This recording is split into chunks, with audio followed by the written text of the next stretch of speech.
ಬಸವಾದಿ ಶಿವಶರಣರನ್ನು ಹೃನ್ಮಂದಿರದಲ್ಲಿ ಸ್ಮರಿಸಿ ವೇದಿಕೆಯಲ್ಲಿರುವ ಎಲ್ಲ ಪೂಜ್ಯರಿಗೆ ಪ್ರಣಾಮಗಳನ್ನು ಸಲ್ಲಿಸಿ, ಸಾಮಾನ್ಯವಾಗಿ ಈ ರೀತಿಯ ಕಾರ್ಯಕ್ರಮಗಳಿಗೆ ನಾವು ಬರುವಂಥದ್ದು ತುಂಬ ಅಪರೂಪ. ಕಾರಣ ಇದೊಂದು ಬಿಸ್ನೆಸ್.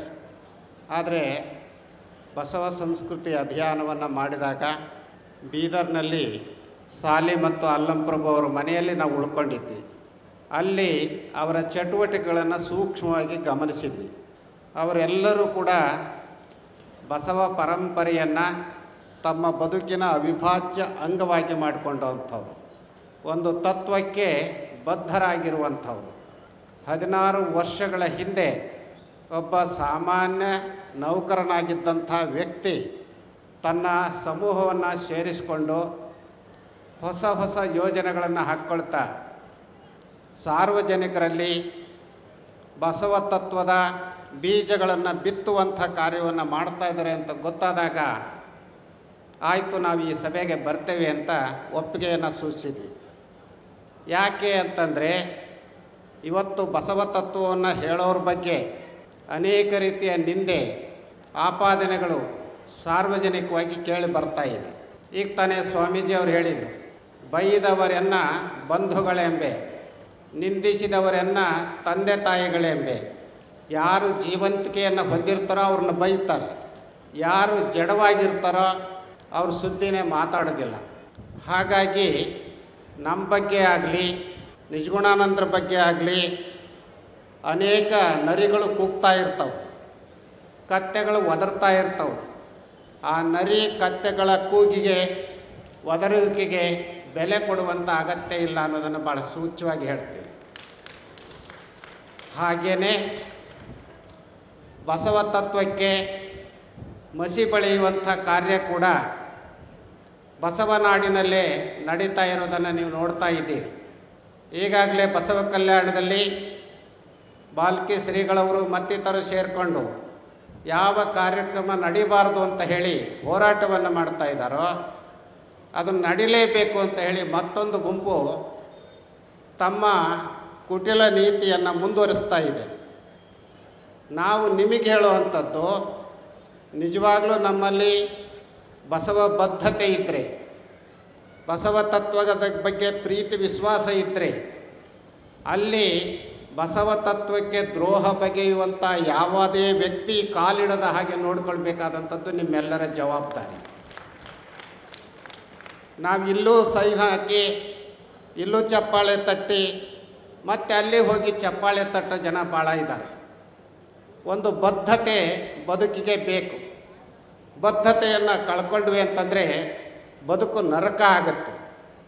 ಬಸವಣ್ಣನವ್ರಿಗೆ ಆ ಕಾಲದಲ್ಲಿ ಸಾಕಷ್ಟು ನಿಂದೆ, ಆಪಾದನೆಗಳು ಬಂದರೂ ಕೂಡ ತಾವು ಮಾಡಬೇಕಾದಂಥ ಕಾರ್ಯಗಳು ಶಿವ ಮೆಚ್ಚುವಂಥವು ಅನ್ನುವಂಥ ನಂಬಿಕೆ ಇದ್ದಿದ್ದರಿಂದ ಆ ಕಾರ್ಯವನ್ನು ಮುಂದುವರಿಸಿದರು. ಹಾಗೆ ಇವತ್ತು ಅಲ್ಲಮಪ್ರಭು ಮತ್ತಿತರ ಅವರ ಸ್ನೇಹಿತರೆಲ್ಲರೂ ಸೇರಿಕೊಂಡು ಈ ರೀತಿಯ ಒಳ್ಳೊಳ್ಳೆಯ ಕಾರ್ಯಕ್ರಮಗಳನ್ನು ರೂಪಿಸ್ಕೊಳ್ತಾ ಇದ್ದಾರೆ. ಆ ಕಾರ್ಯಕ್ರಮಗಳ ಮೂಲಕ ಜನರ ಮನಸ್ಸಿನ ದುರ್ಭಾವನೆಗಳನ್ನು ದೂರ ಮಾಡಿ ಆರ್ಥಿಕ ಸುಸ್ಥಿತಿಯನ್ನು ಮೈಗೂಡಿಸ್ಕೊಳ್ಳುವಂಥ ವ್ಯವಸ್ಥೆಯನ್ನು ಅವರು ಕಲ್ಪಿಸ್ತಾ ಇದ್ದಾರೆ. ಬಹಳ ಮುಖ್ಯವಾಗಿ ಇವತ್ತು ನಮಗೆಲ್ಲರಿಗೂ ಬೇಕಾಗಿರುವಂಥದ್ದು ಪ್ರಾಮಾಣಿಕತೆ, ಸತ್ಯ, ಅಹಿಂಸೆ, ದಯೆ. ಇಂಥ ತತ್ವಗಳನ್ನು ನಾವು ಮರ್ತೀವಿ ಅಂತಂದರೆ ಮನುಷ್ಯರಾಗಲಿಕ್ಕೆ ಅನರ್ಹರಾಗ್ತೇವೆ. ಆರಂಭದಲ್ಲಿ ಸಿದ್ದು ಮಾತನಾಡಿದರು, ಹಾಗೆಯೇ ಮಾಜಿ ಮುಖ್ಯಮಂತ್ರಿಗಳು ಮಾತನಾಡಿದರು. ಅವರು ಮಾತನಾಡ್ತಾ ಒಂದು ಮಾತನ್ನು ಹೇಳಿದರು, ಯಾರಿಗೆ ಶಾಂತಿ ಇಲ್ಲವೋ ಅವನು ಮನುಷ್ಯನಲ್ಲ ಅಂತ. ಮನುಷ್ಯ ಅಂದರೆ ಅವನಿಗೆ ಶಾಂತಿ ಇರಬೇಕು. ಆ ಶಾಂತಿ ಬಾಹ್ಯ ವಸ್ತುಗಳಿಂದ ಬರೋವಂಥದ್ದಲ್ಲ, ತಮ್ಮ ಬದುಕಿನ ವಿಧಾನದಲ್ಲಿ ಕಂಡುಕೊಳ್ಳುವಂಥದ್ದು. ಅದಕ್ಕೆ ಬೇಕಾಗಿರುವಂಥದ್ದು ಏನು? ಎಲ್ಲರಿಗೂ ಗೊತ್ತಿರುವಂಥ ಸರಳವಾದ ವಚನ ಹೇಳೋದಾದರೆ, ಕಳಬೇಡ, ಕೊಲಬೇಡ, ಹುಸಿಯ ನುಡಿಯಲು ಬೇಡ, ಮುನಿಯಬೇಡ, ಅನ್ಯರಿಗೆ ಅಸಹ್ಯ ಪಡಬೇಡ, ತನ್ನ ಬಣ್ಣಿಸಬೇಡ, ಇದರ ಹಳಿಯಲು ಬೇಡ. ಇದೇ ಅಂತರಂಗ ಶುದ್ಧಿ, ಇದೇ ಬಹಿರಂಗ ಶುದ್ಧಿ. ಇದೇ ನಮ್ಮ ಕೂಡಲ ಸಂಗಮ ದೇವರನ್ನು ಒಲಿಸುವ ಪರಿ. ಈ 7 ತತ್ವಗಳಂತೆ ನಾವೆಲ್ಲರೂ ಬದುಕನ್ನು ಮುನ್ನಡೆಸಿದರೆ ಆಗ ನರಿಗಳು ಅಥವಾ ಮತ್ತಿತರ ಕಾಡು ಪ್ರಾಣಿಗಳು ತಮ್ಮಷ್ಟಕ್ಕೆ ತಾವೇ ದೂರ ಆಗ್ತವೆ. ನಮಗೆ ಅನೇಕರು ಹೇಳ್ತಾ ಇರ್ತಾರೆ, ಸ್ವಾಮೀಜಿ ತಮ್ಮ ಬಗ್ಗೆ ಅಷ್ಟೊಂದು ಅವಹೇಳನದ ಮಾತುಗಳನ್ನು ಆಡ್ತಾ ಇದ್ದಾರೆ, ತಾವು ಯಾಕೆ ಅವ್ರ ಮೇಲೆ ಕ್ರಿಮಿನಲ್ ಕೇಸ್ ಹಾಕಬಾರ್ದು ಅಂತ. ಅದಕ್ಕೆ ನಾವು ಹೇಳ್ತಾ ಇರ್ತೀವಿ, ಸಗಣಿಯಲ್ಲಿ ಹುಳುಗಳು ಭಾಳ ಹುಟ್ಟುತ್ತವು, ಸಾಯ್ತವು, ಅದಕ್ಕೆ ಯಾಕಪ್ಪ ನಾವು ಚಿಂತೆ ಮಾಡಬೇಕು ಅಂತ. ನಾವು ಸಗಣಿ ಹುಳದ ಬಗ್ಗೆ ಜಗಳ ಮಾಡಬೇಕಾಗಿಲ್ಲ. ಹೋರಾಡಿದರೆ ವೀರರ ಜೊತೆ ಹೋರಾಡಬೇಕು, ಧೀರರ ಜೊತೆ ಹೋರಾಡಬೇಕು.